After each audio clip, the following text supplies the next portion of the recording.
Ignorant redneck dude. I think we're live now. What's up, everybody? Welcome to another episode of Chairgatin. You are talking to the master, Dakota Drake 4, coming to you live from South Atlanta, Georgia.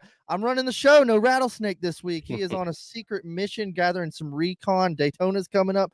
But I have an awesome guest joining us here, my boy Derek J. Yoder from Pennsylvania. Derek, say what's up, man. What is up, everybody? Let me pop mine. Oh boy. There we go. There we go. Hell yeah, man. Yeah, We're man. gonna get this thing I going. appreciate you. Hey, Love I'm it. ready to crack it off. Let's go, baby. What's up? It's Chairgatin coming at you live. Hello, come right in.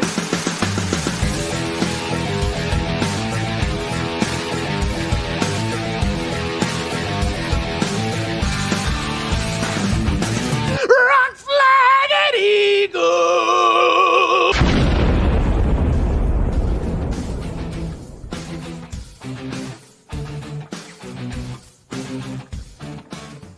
Oh, I hope that got you pumped up, dude.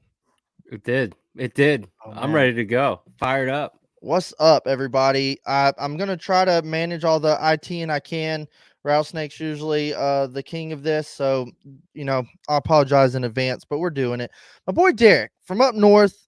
Derek, go ahead and tell everybody where you're from, what you got going on. You got like 18 podcasts. I'm trying to keep up with them all, but I'm definitely trying to learn how to make some money with what you got going on. Tell us a little bit about yourself, dude. Sure. Yeah. So, like you said, Pennsylvania. I've been a fan for a while. I do a lot of different things throughout the NASCAR industries. The NASCAR betting preview show is my main thing. I've been doing that since 2022. Have a show on Twitter Spaces every week, every Wednesday at 8 p.m. We also record live on YouTube. Pump out different shows. Have a show about every, Monday, Tuesday, Wednesday, Thursday, Friday. Try to have something out every day. Trucks, Xfinity, Cup, whatever it is. Try to have something there. Then I do the All Things Go podcast with Brian Murphy. Brian used to work for Stewart House Racing as of a couple weeks ago. I'm always like, I really like the stuff he posts. And then he worked for Stewart Haas, and I was always like, hell yeah, man. Or I was like, I don't know. And then he'd always have like some smart ass comment that I couldn't even like debate against. Brian is he's one of the smartest people in the sport, and he really uses his voice well. He knows so much, but he uses it in a way of like helping people that are just getting in or that ask really insightful questions. So doing a podcast with Brian and getting to meet a lot of the industry individuals has been very eye-opening. He lives down in Charlotte. I'm up here in Pennsylvania, so I'm not accustomed to some of those relationships, but being able to do those over the podcast, then meeting them at the track, like even today, talking to Jeff Gluck, like messaging Jeff Gluck a little bit. It was like, how I never cool is would have that? had those. That's awesome. Yeah. Man. So it's like, and then I try to do a little bit of everything. I try to give back when I can to the industry, to the community. There's so many young fans coming into the sport. There's so many old heads in the sport now that just love NASCAR in its purest form. So try to do a little bit of everything, but was really excited when you asked me to come on the show tonight. So I'm pumped, man.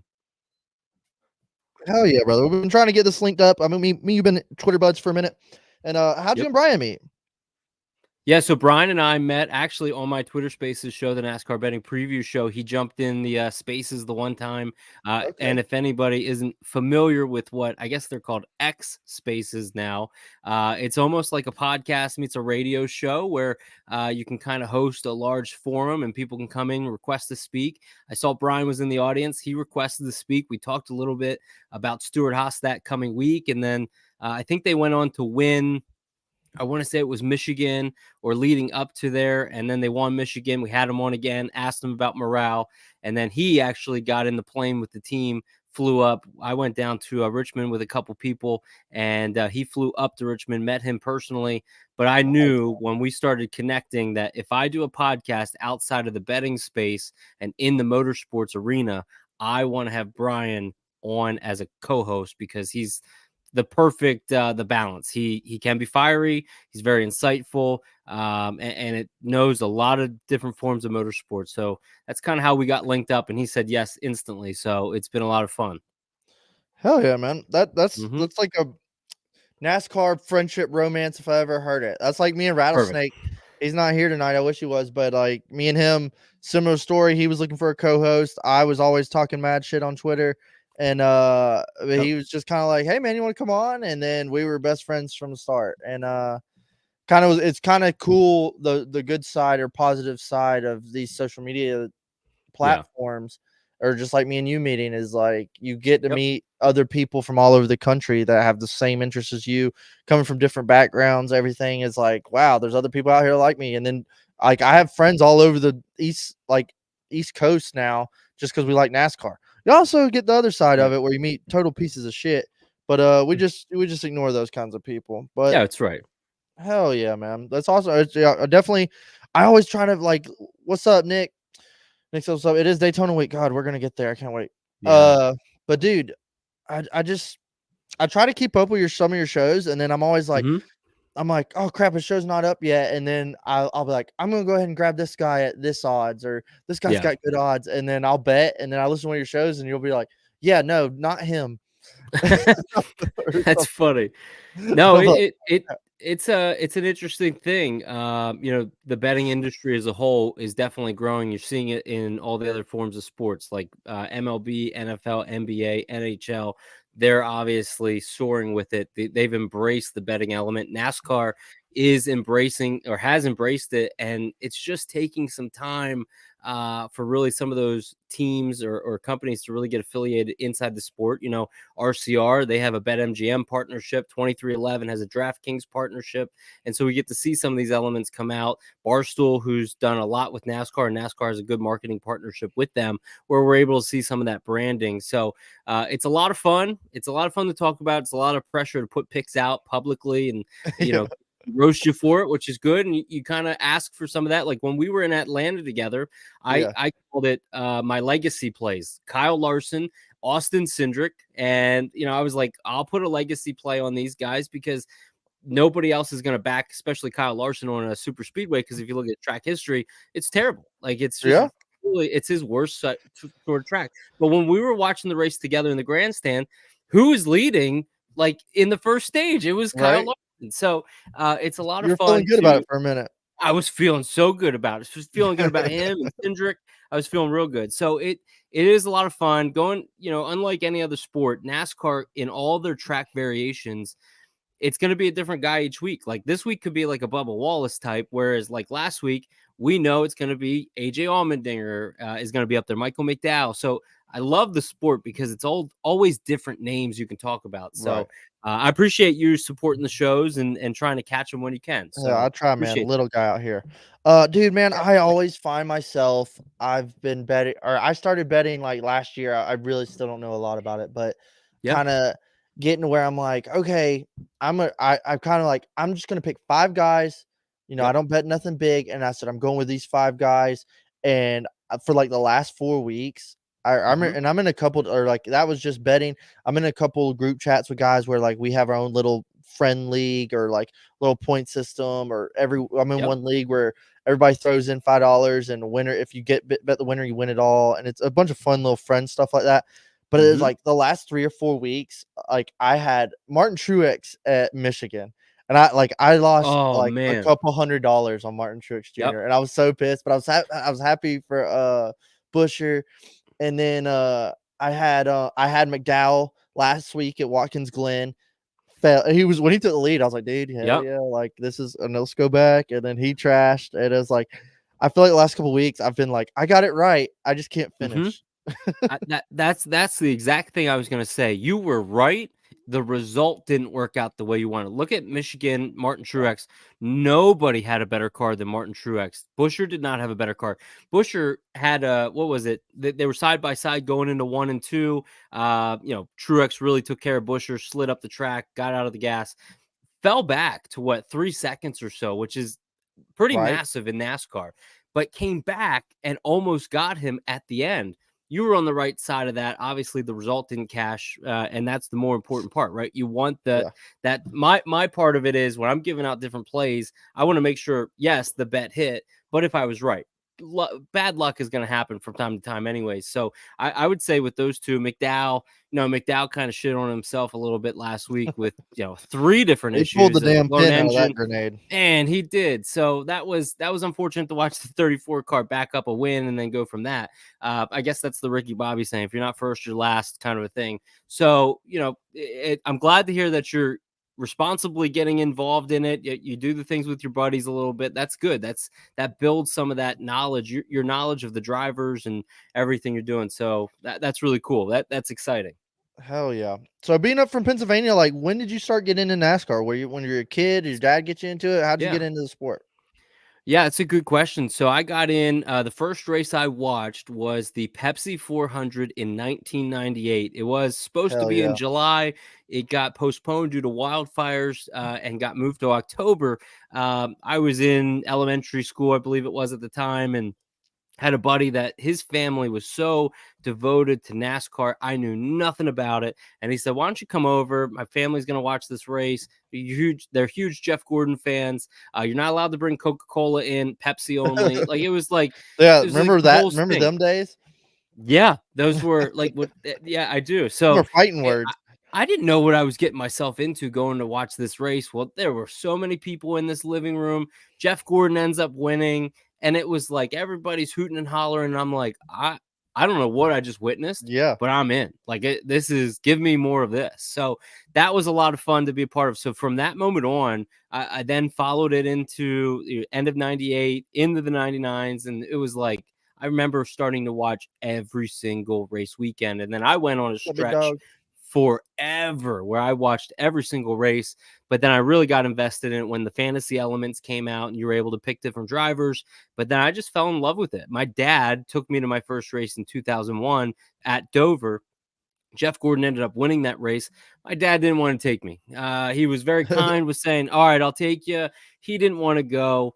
We were sitting third row in turn 1 and 2, third lap of the race, 15 car pileup. Michael Waltrip probably caused it right in front of us. And he is grabbing me and he's like, where are they at next week? This was so much fun. So I was hooked. Dad got into it then as well. So from then on, I was just a huge fan. So that's kind of how it all started for me. That's awesome hearing stories like Yeah. you're on a completely different side of the country and you're like your dad's taking you to races. Like when I was young, my dad started taking me to races, and it's just like, yeah, here we are, man. 20 years later. Yeah. That's cool, man. That's cool. Well, speaking of northern tracks, we just had a race this past weekend, and I had such high hopes. We talked the other week about how awesome Watkins Glen was going to be on the show, and I can't lie that I think that was one of the worst road course races I saw this season, in my opinion. God, I was a letdown, dude. I am anti Indy road course over here. Okay. Never been to Indy, but super. I think we should always go to the Oval or don't go at all. And I thought an Indy road course was better than Watkins Glen. Yeah, I mean, well, you're going to get your wish with the Oval next year in 2024, so you get that. Thank heavens. But, it's an interesting thing because it is that debate. I do really like that we don't have stage cautions for road courses. I wish we had that as well for super speedways. But this also shows maybe some of the handling of the cars. Like the drivers, I've heard a couple drivers say, no, these things are so hard to drive. Well, if they're so hard to drive, then why are you guys running the same lap times and there's no fall off? So it was very robotic. And I will admit that was probably the worst rated race of the entire year. There was no action. So I get that. But however, if you take the betting elements out of it, you want to see the best cars win. You want to see the best cars perform, but you also want to see them compete a little bit more than what they were. McDowell, I'd be curious to see what would happen with him had he not had all the issues that he did. Larson as well. Larson was lights out fast. He was coming up from about 6th, 5th, and 4th, and then fell all the way back with that penalty. Yeah, so it would have been nice to see a little bit more, and the other thing is, too, we had the Xfinity race, which was phenomenal. Like there's drama, there was issues afterwards. So like you go from watching that series week in and week out and you transfer it over then to the Cup Series and you're like, these are just two different products, and wishing so much that the Cup guys and their everything that they bring were racing the Xfinity cars. But yeah, that was not really the most exciting. If a new fan was watching that for the first time, we probably lost them. Or I should say, we probably got them because Daytona's this week, and that person's probably like, just watch this. This is going to Please be chaotic. stick around one more episode. Yeah. Oh man, yeah, I hate even like nagging about it because we're traditional old school guys over here at Chairgatin, and it's like, Yeah. man, I appreciate the purest of how that was just a straightforward race, but I'm also on the team of like I needed some. I like, hey, if Larson could have got that penalty and drove all the way back to the front, then so be it. That would have been fun. But I was Sure. texting a buddy and it was like 30 to go, the last green flag stretch, and I said, "Well, this is over." And he's like, "No, man, you think Byron's gonna win it?" I said, "Yeah, this is." I said, "This is Nobody's done." catching. And no, they just rode like this. The gaps never changed. They stayed Mhm. the same distance. The whole top 5 did, and they just followed each other the next 3 laps. Another thing of being so damn close the last couple weeks is before Watkins Glen, I said, "Man, Byron was super fast at Indy Road Course and never got to show it because that penalty." Never did. I said, "I bet he's gonna be fast this week." Then he was fastest in practice, or McDowell was. They were in different groups. But then I said, "Man, I got a feeling about Byron." And then we did that, and then he took the lead. I'd like send him the screenshot, and I said I got a feeling about Byron, but I didn't bet on Byron. I said I'm going McDowell, and then when like it was 30 to go, I sent the screenshot. I said I got a feeling about Byron, and I was like, I'm an idiot. Oh, but you're absolutely right, because you said, Byron had to start last in the Indy Road Course. They only had one caution, so we weren't able to see. We saw speed, but we What up, weren't able to homie? see the result. But two things for you, because I'm kind of curious from a Harvick standpoint. We talked a little bit Dude, about Indy. What do you think about Harvick? I have my own personal opinion about him going to Darlington. I'll share that in a little bit. But like, what is your take on a guy that he didn't want to be there, right? Like, he's not. He the didn't road want to be course? there at Indy. He didn't want to be there at Oh Indy. He didn't no, want to be there dude. at Watkins Glen. No, So I think it was like almost like how do he's you? like, yeah, thanks. Yeah, like I'll just see at Darlington. Now here's the thing. What's your outlook on that team going in the playoffs? I think, if you asked me 3 months ago, hopes were high. At this Ooh, point, I'm just glad that they let Kevin in. No, but like what 3 months ago, Kevin was like 4th in regular season points. yeah. And over the summer, they have just dwindled and dwindled and dwindled to where Stuart Haas, the 4 car was just trying to stay above water. Stuart Haas was at the Mm-hmm. bottom with the Titanic, and it was like, okay, like what is going on over there? But then, I get we're road course, whatever, but Kevin's a good road course racer. Like, not saying that he was going to go out there like that. I expect the top 10 at the, least. Kevin's a hell of a road course racer. And then, Yep. Ford is what it is. But when we ran last in practice and qualified last, I was ready to jump off my porch, dude. I was like, okay, this is not acceptable. And it's also like, Right. well, it was a road course. I'm like, also like, I don't care what it was. The other cars are racing the same track, man. And You're God, right. I have no hopes going into the playoffs. I'm kind of Ooh. winging on Rodney's been bringing some rocket ships to these super speedway tracks, and that's been fun the last couple years. But fuck, I'm just like, let's see how far we make it. I hope we make it past the first round. The way we're racing, I don't know. Kevin last year, craziest first round ever, he's running all the way up into the top 10, blows up at He Darlington. was. He's Yep. kicking ass at Bristol. Probably had one of the fastest cars. Gets him mired back. Last pit stop, money stop. Team just discombobulates, and it's like, Yep. dude. At this point, like if we're eliminated first round, I'm not surprised. If we make it out of the first round, I'm excited. I'm going to tell you something. This might pump you up a little bit, but Harvick in the 4 car, they are going to shock the world in the playoffs. And I'm telling You you that think right so? now, I'm liking especially that. in that first round, especially in the first round. So here's the deal. This is why I was asking about Harvick. And I get it. I see a lot of the comments right now. I get it. I do a podcast with I'm a guy that worked embarrassed. at I'm I do a embarrassed. podcast with a guy that worked at Stuart Haas. You don't think I gave him so much shit every week in and week out? I know how this is, but this team, Harvick and Childers, they've been waiting to get to Darlington. They have cars prepped for Darlington. They had so many points. Right. The only way that they were not going to make it is if drivers kept winning that were not currently in. They knew that they were going to get to Darlington. And so those cars, and you mentioned it, Darlington, he was in 10th last year, he was running first. I may or may not have had a winning ticket and a top 10 on him. He fire Car just just happened. catches on fire, dude. Correct. Just unlucky. So leading in the top 5 out there. And then, like you said about Bristol. So we're going to go back to those tracks. They might not win. And I'm not going out here saying they're going to win, but I'm saying that they are going to be competitive enough that they are going to advance their way into round 2. And then round 2, that's the round where it is a crapshoot. So, I'm saying for your sake, the 4 team forever, everything, that they'll make it through first round, and you can come back to this video and these clips, and you can be like, all right, Derek was right. If he wins, we gonna clip it, baby. We clip it. That'd be great. I'm hoping for that now. Oh man, yeah, I would love that because I will be at Darlington, and that would be exciting, man. It's gonna be bitter. Well, it's all getting as we're getting the whole last year has been emotional, but it's like as we're getting down, like, hey, dude, playoffs starting, like this nitty gritty, like yep, hours run, the sand glass running out, sand's running out hourglass is man, it's all gonna be bittersweet watching them see some of these final races, and all I wanted in this year was a win. I didn't care what it was, playoffs or not. I just want to see them win one more time, whether I'm there or not. Is like I'm kind of butthurt about Phoenix in the spring because like I was like, cool, let's get it over with, like get one early. And when that got taken from them, dude, I was pissed. I'm still pissed now that we're getting here, but I'm like, I just want one more win. Yeah, I hope you get that. I really do. I think, and I was gonna say they call him the closer for a reason, so you might get that. Hell yeah. But dude, shit, we'll jump off Watkins Glen derailment, and we'll go and rate this bad boy, and then we'll jump straight into Daytona because I'm so super fucking excited about Daytona. Same. Rattlesnake, everybody texted me earlier with his rating was higher than mine. We don't get that often, but Rattlesnake gave Watkins Glen a 4.6, and I gave it a 4.3, rightfully so.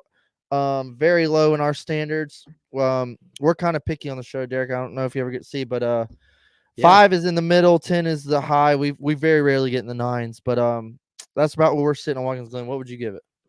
I wrote down 4.4, so we are all in the same neighborhood. Look at that. Look at that.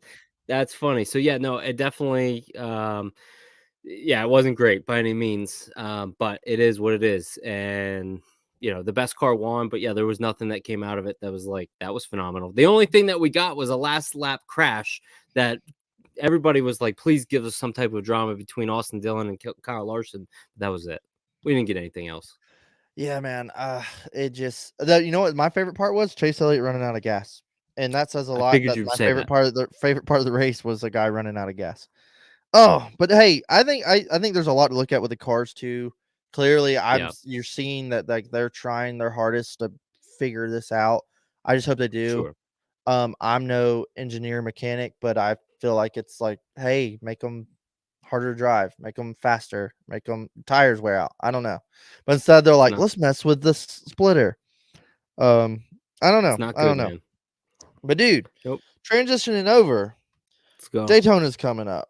And this, as much as I hate that this isn't on July 4th, this being the season finale every year is the next best thing. If we can't give me July 4th, then I'll take the season finale because it is starting to become a tradition in itself, and it's almost awesome because look at the storylines we have coming into this. One spot, everybody fighting for it coming into the playoffs, and this is like the big banger.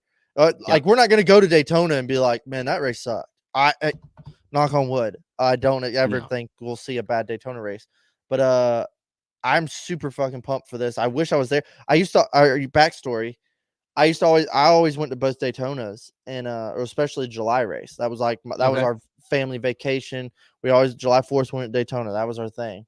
And me and my wife, like that was our little mom and pa trip, and get away from the kids and stuff. And then they moved to August. And they move it every year. It's on her birthday, like her birthday weekend. And like the first year, I was like, "Hey, you still want to go?" And she was like, "That'll be fun on my birthday." Like, okay, we'll still go. So we went. I'm like, "Phew, we're at the race." And then the next year, she's like, we went last year. I want to do something else on my birthday." And I'm like, "No, what? No, we still need to go." And she's like, "No, let's do something else." And then so for now on, we haven't been going to Daytona because it's her birthday weekend. And I have no leg to stand on because it's her birthday. And so that's one thing I get bittersweet about because I want to go to fucking Daytona. Only opposite is that Darlington's the weekend after, so it's like, well, if I can't go to Daytona, I'm going to Darlington. Don't hate that. But shit, man, what are you thinking? What are you thinking? What do you think with some of your betting stuff? What are you thinking? Who you leaning on going for Daytona? It's a good question. Yeah, I'm looking at guys that have not had a win yet this year, and you're hearing a lot of people talk about that. Denny's talked about it. Hey, if I'm in position between Ty, who doesn't have a win, and Bubba Wallace, well, I'm going to go Bubba because that's who Bubba drives for. So I'm looking at it as guys like Ty Gibbs, because 3 of his teammates are already locked in, so they got to get him in. I think Austin Cindric has a pretty good chance this week because Ford's going to kind of rally around, especially Penske, him, Brad K. He's the winningest super speedway racer right now in the Cup Series. So I'm kind of looking a little bit at Ford, and I'm not typically a Ford guy, but I would not also be surprised if a guy like Chase Briscoe just came out of nowhere with no speed all year and just racked up a dub, just kind of avoided the chaos. So I'm kind of aligning myself with some Fords right now. I think that's kind of, everybody's talking about Chase, and some are even talking about Alex Bowman. The Chase Elliott 400. Yeah, right. And so, but my money's going in on some of the Fords that are a little bit under the radar a bit right now. What about you? Dude, I can't tell you how happy I will be if Chase Elliott doesn't make the playoffs, because I think that is exactly what he deserves, and I hate that word. But I also feel that Chase Elliott is going to show up to Daytona with a fucking rocket ship, and they're going to come up to Tech, and NASCAR's going to be like, "No, you go around. You're good. Yeah, You're good. Here's your sticker. We know. Yeah, good." And I wouldn't be surprised with that at all. I wouldn't be surprised with the storyline is if Chase Elliott wins. I don't want him to at all, but if he did, I mean, the dude, NBC's wires will catch on fire. But dude, I think the one? tweet you put out with that picture with Dale Jr. and you put Oh the yeah, 9, I got our buddy Dalton Good to make that for me. That was one of my favorite pictures that I saw. I laughed so hard. And I think you guys did that like Sunday or Monday, and I was like, Yeah. oh my goodness, I felt like I could see that picture Lessons happening. learned from his father. That was perfect. Yeah, so great. I agree. I don't think you'll see Chase. I don't think he makes it. I think he wrecks out. Obviously, I could see that happening as well. Everybody's kind of sleeping on him. They're like, Watkins Glen's his only chance. I'm like, he won Atlanta and Dega last year. No. Yeah. Nope. I don't think he does it, and I hope he doesn't. I think Bubba's gonna have a freaking rocket ship, but Bubba is clutch at screwing up moments like this. And I mean, if he won it, that would be good for him. Good on Bubba. I kind of want to see him make it so he can finally put his money where his mouth is. If he doesn't make the playoffs, I'm also like, you had 25 chances to win a race, buddy. I'm bet wise, I'm totally back to the 500 earlier this year. RCR was freaking stout.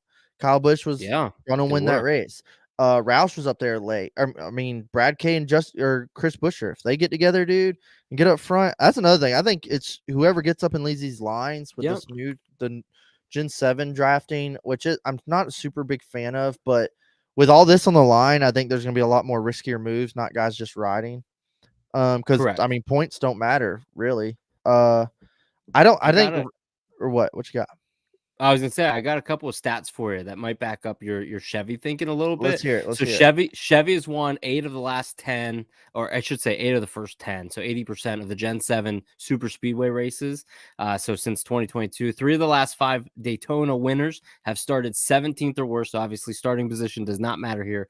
4 of the last 5 Coke Zero winners have led 10 or less laps, believe it or not. So they're just hanging out in survival mode. And then 13 different winners in the last 13 Coke Zero races. So, yeah.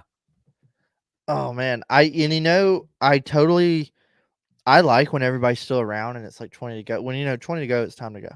But it's like, wild. And you're like, oh shit, this thing's about to pop off. But then also when it's like 7 to go and there's like 6 cars in the pack, you're like, who's gonna win this shit? Like Todd Gilliland's up there, fucking Justin Haley. Yeah. Like, is it good? Like last year, dude, as crazy as the rain was, I hate these motherfuckers getting rained out because this race deserves to be at night. But when the whole rain gate, and then there was like 3 cars racing at the end, as silly as it was fun to be like, holy shit, Like, who's gonna win this thing? Wild. And it's Florida, man. I don't know. I think have you been to Daytona? I was, yeah. My wife and I went down in 2017. We actually Oh, were hell in the yeah. pit box of Ricky Stenhouse Jr. We were there on behalf of some of the representatives of Roush Racing, and so we were in his pit box. And believe it or not, the 17 pulled out a dub. Couldn't believe Dude, it. that is sick. Me and my wife were there, and that was the race Okay, we got engaged at that race. really? Yeah, Look super at cool. that. I proposed to her That at is that race. I'll send you a video where'd you sometime. propose at? And Yeah, then where'd you propose at? out in the infield in the grass. No way. That's Yeah, I'll crazy. send you Yeah, a video, that man. It was pretty cool. so my wife was due with our first child in October of that year, so it was kind of like our last big thing. And I said, "Hey, I really want to go to Okay. Florida," and she said, "Well, we'll go down the race. We'll kick it. It'll be fun." And sure enough, we did. Well, she didn't anticipate how loud the cars were, Oh and shit. so yeah, it was a lot for her. She was like, this might be a little too much on the baby that's coming." So that's pretty cool that you guys got engaged there. I'd be curious to see kind of where I was in that same time that was happening. Right. We were on the start finish line a lot as the Yeah. concert was going and stuff. So we were probably pretty close, just didn't know it. Yeah, right now That's cool. me and my buddies, we have a huge group chat, and like we've all kind of become friends over the last couple of years, and we're all over Yeah. the place. But we were talking, well, like one of us would be like, "Oh man, I was at that race," and then someone else will be like, "Oh dude, I was there too," and we'll like send Yeah. pictures of us at that race weekend, and we'll be like, That's "Dude, crazy. I bet we were like standing right next to each other and didn't even know it." It's like how That's often hilarious. that's happened before with friends. Yeah, man, Daytona's awesome, dude. It's like because that Yep. was one thing about the July. Well, it's still August, you still get to go, but it's like you get a beach trip and a race trip. Like you get Yep. the best of both worlds. You get to go seafood, hit the beach. Oh shit, there's a race tonight. And especially man, when you get if you go for the whole weekend, you get to go Xfinity race and Cup race. And hell, when it runs on Saturdays, Sunday you can drive home or spend another day on Mm-hmm. the beach. It was the perfect vacation. I don't get to go anymore, but man, I miss it all the time. Like I'd rather go to this race. I don't know, it's hard to say. I like going to this race better than I like going to 500. 500 Okay. special for pinkies up. This is the biggest race and it's nice. But this one's more like let loose, we're going to have a good ass Yeah. time. And Hmm. man, I love Daytona. I love everything down there, dude, but I'm very excited. I feel like we're just going to have like Denny Hamlin won or, Chase Elliott won or William Byron wins the 6th win. Or I feel like it's going to be like, where the fuck did Justin Haley come from? Yep. Like, Oh. I totally could see us having just a random winner. I think it's going to be somebody, like I said, that has not won yet this year. And I get that I'm saying that's the majority of the Yeah. field when you look at like 15 Your guys that stats don't won. lie. Yeah, I get that. But I really think a part of that, too, has to do with the aggressiveness. So like guys like Corey LaJoy, guys like Brad Kay, like there are different drivers that have that set of aggressiveness. William Byron's got 6 wins. Truex, he's kind of leading. But they're also in a points battle as well for themselves. So they kind of got to take care of themselves. But when it comes down to the end, it's going to be the guys that are just pushing. Austin Dillon's a good example. But I think it's going to be a guy that has not been the victory. NASCAR would not put this race, last race of the regular season, if we were just going to trot out there and be like, all right, this guy's been dominating all year. He's going to win again. I don't see that happen. I really do not. Oh, man. William Byron's really good at getting wrecked early in these things, too. And I mean, he's he's gonna have a hot rod, but I could totally see him like wrecking lap 7. I could totally see like a big one popping off like really early. I can't believe they're racing this hard, and Yep. oh man, it's Well, gonna be good. And the weather's looking. I mean, it's Florida, knock on wood, but the weather right now is actually looking fucking phenomenal for Saturday. Yep. No, I've seen it. It has been looking. I mean, it's so funny, right? Like we talk about it all year. This race got rained on. This race. I mean, we were at Atlanta. Yeah, It rained twice. So it's like we've seen rain all year, and of course you would think, well, Daytona, it's gonna rain. No, Daytona looks beautiful. It's gonna be hot, slick. It looks great. So we're gonna have a good one this how week. fitting would it be a season riddled with rain and crazy weather, and then we go Daytona and it's just beautiful and sunny the whole time, and everybody's like, Just clear nobody skies, move, blue or nobody move. yeah, full moon, everything. I think that we see that for Here's sure. another point. Points only matter to 1911 for X. I think Truex has got it Thank you. wrapped up Good point. unless Truex like wrecks in the big one early Yep. or something, and Denny goes on you just leading the whole thing. I mean, and Truex has killed it this year. I'm actually like just kind of want to see him win the championship. But I don't know, man. Truex is such a good super speedway racer, and nobody acknowledges it because he has yet to win his Cup career at a super speedway. But like, I don't know exactly, but like, he's always up front leading these things. He's been very close to Daytona a bunch of times, never got it done. But I remember the 8 Bass Pro Tracker days, for Chance 2, and like he used to destroy. He's a hell of a super speedway racer. But yeah, I think he'll be up front. I don't know if he's just always second, but I think he'd be a good one to do. But I also could see him just getting in a wreck. True. Yeah, I was gonna pop up what maybe his stats were coming in to Daytona specifically, but you said about the Chance too. That's a good callback for sure. So maybe we see a little bit of that magic. Yeah, I remember them days. Man, good days, good times, great times. All right, we'll roll straight into some picks while we're going at it, man. I'll go ahead. We'll go ahead and I'll just tell you what Rattlesnake picked. We usually do underdogs first and then our picks, but Rattlesnake's a huge Austin Dillon fan, by the way. He's big RCR boy. You met him in Atlanta, but yeah, dude. He picked Austin Dillon for his underdog. I'll give it to him. Austin Dillon won this race, so I don't know how we're letting that slide, but Austin Dillon needs a win. It's a trash year, garbage season. I don't know what's going on over there. The 8's either up front or he's 20th. But I'll give it to him for underdog, and he's picking Ricky Stenhouse Jr. as your winner, the Daytona 500 defending champion. I mean, hell, Ricky's got 2 wins here. The boy's good. True. Super Speedway racer winner. All his wins are on Super Speedways, actually. Just thinking about that. Yeah, I mean, true. that's not a solid pick. Ricky's either going to start the wreck or he's going to win the race. That's where he's at. Don't like betting on a guy or picking a guy that's nickname is Recky Stenhouse. Never like that. Never trust him. I remember the Daytona 500. I said, I'm going to go crazy. I said, I'm going to pick 20 cars and I'm going to bet on all. I made like a bunch of little bets and I just bet on all of them. I bet on all of them. And I didn't pick Ricky Stenhouse Jr. because I was like, he's not going to win the Daytona 500. And I remembered, I think I bet big on Kyle Busch because I was so hype on Kyle Busch coming to the 8 car. And Kyle was leading with like 3 to go. And I was just like freaking out. And then all that happened. And then Ricky won. And I was just like depleted, like pissed off. And I was like, oh, man, why didn't I think about Ricky Stenhouse? I was like, because why would I bet on Ricky Stenhouse? Never trust him, man. But hey, I mean, honestly, without that win, he's still having probably one of his best seasons of his career. I mean, he won 2 races 1 year, but like he would have made the playoffs on points, which is crazy enough. It is for the little team that could. But that's going to roll into my underdog pick. I don't think anybody's been thinking about, and I think this team is dog trash. But I'm going with Eric Jones in the 43. The boy's good. He's always at the ends of these things, whether he gets booted or put in the fence. He's always going to be leading there. I was at his first win at this race. It was pretty cool too. I mean, he could show up. 43 could have speed. I also could see them not doing anything because Legacy is the Stuart Haas of Chevys.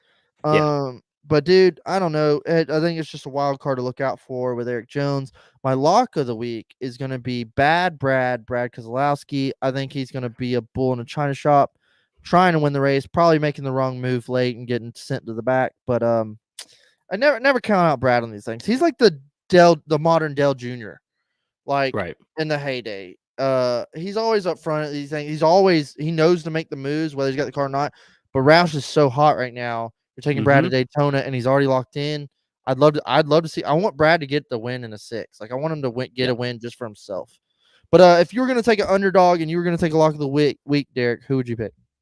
Well, my underdog is going to be a guy that has not won this year, and that is Brad K. That's my underdog pick because so if you look back at when Brad came over to RFK, what happened in the Gatorade duels? So I'm still going to call them Gatorade duels.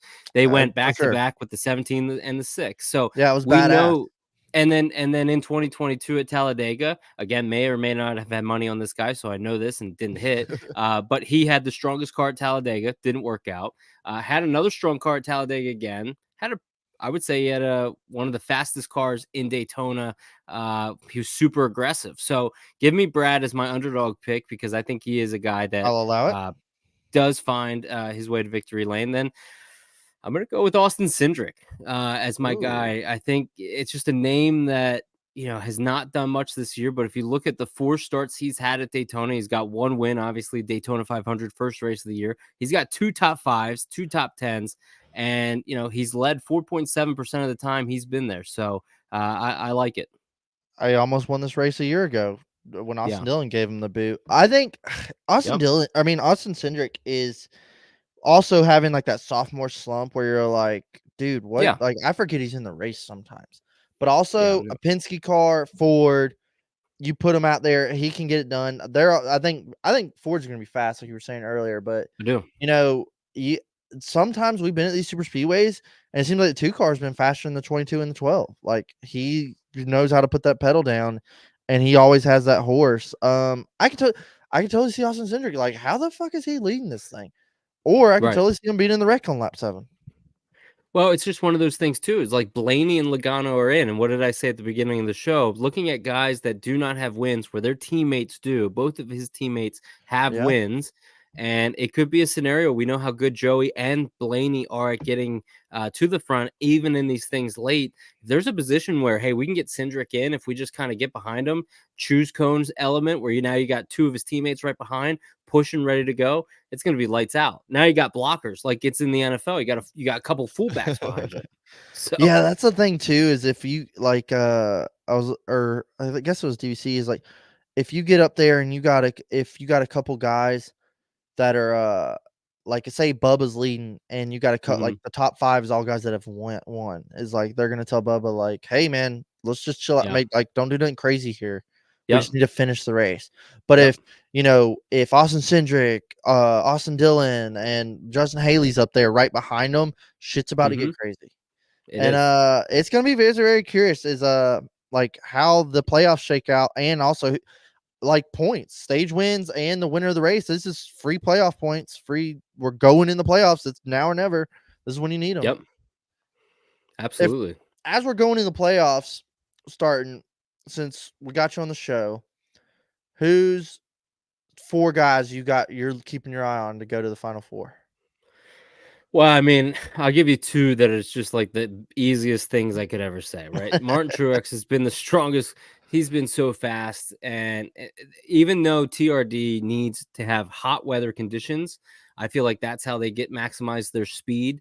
You look at some of the tracks that he was running well last year, even though not in the playoffs, should have won Darlington, had a top 3 car at Homestead.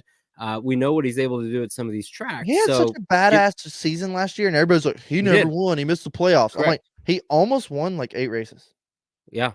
And that's the crazy part. So I like Truex, Byron, his pit crew, just their efficiency, the speed that they've been bringing, and especially if Chase and Alex don't make it, they're thinking about 2024, while the other 2 cars are being really built for the end of this run. So there's going to be a lot more emphasis on them, and obviously HMS is going to go after that championship. So I like those 2.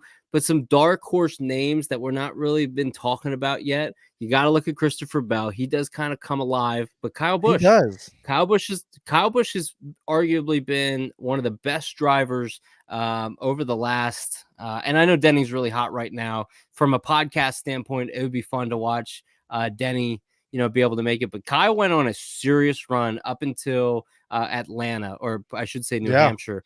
Ever since then, he's been struggling. But if you look at the finishes from Darlington all the way to Atlanta, 9th place or better. Like, it was like unbelievable. So if they just kind of get back on a little bit of a rhythm, that could be a team that's really hot. But like I said, the 19's hot right now, 24. So give me Bell, Busch, MTJ, and Byron. And then if Byron isn't able to make it because there's a part confiscation, then we're gonna go with Harvick. Oh yeah, Harvick's gonna be in the Final Four. I threw you a bone there. Yeah. Oh yeah. But we'll be watching that together in Phoenix, you and I. So yeah, man, I'm gonna be right there with you. I'm so excited. I flew to Richmond one year. It's because I had to go to a wedding, and my buddies drove up, and then so I flew into Richmond, and they picked me up. But I'm kind of like, yeah, that was different. But like this, I'm like flying out there and flying back, and I'm like, I'm official. I'm doing. It's a different track. It's a Yeah. different track. You'll like it. You'll like the vibe of it. Yeah, I've never been to Phoenix at all, so I'm like, I got a buddy out there I'm staying with. I'm so excited to just Good. take it all in as a fan. I'm gonna be bawling like a baby that whole last day, dude. Oh, it's gonna be rough. But yeah, man, we're gonna be out there. We're gonna have a good time, man. We are. Where all can we find you? Where plug your shows? Where can we follow you at? Where can we tune in? Yeah, no, I appreciate again you having me on the show. At Derek Yoder _ on Twitter is the best place to find me. Connect with me there. The NASCAR betting preview show at NASCAR BPS on Twitter. We, like I said, we do a lot with the YouTube side. Download the podcast, subscribe to that. Got podcasts coming out every day. The All Things Go podcast with Brian Murphy. Make sure you're subscribed to that as well. You can find all my stuff on my Twitter account there. And then I got a Discord that's going to be launching. It's a premium Discord channel. I'll be launching that tomorrow, so exclusive for your listeners right now, knowing that that's going to drop tomorrow, and got a lot of good stuff with that from a betting element. Yeah, exactly. So yeah, no, that's where you can find me. And like I said, man, I appreciate you so much for having me on. Thanks for asking me. Yeah, man. Hell yeah. We can't wait to see what you come up with. We're gonna tune into that Discord and we're gonna see what cards we need to make for Daytona. Man, it was awesome having you on. I'm sorry Rattlesnake's here to not keep the comic relief going, and it was great catching up with you. But yeah, man. As always, this badass episode of Chairgatin was brought to you by Yeats Official. We're gonna get Derek a pair here soon, and he's gonna look badass at his next race. But check out yeatsofficial.com, use Chairgatin discount code and shipping for 10% off. And hell, dude, go follow Derek. He's been a champ. He's pretty much, I'm the Derek of the South, and he's the Dakota of the North. I mean, we were just cut from a different cloth. But dude, great having you on. Another episode of Chairgatin. We're cutting a little short, but we got Daytona coming up, man. Gonna be fucking awesome. I can't wait to watch it. It's gonna be awesome. Derek, thanks again. I'll holler at you on Twitter. Peace, everybody.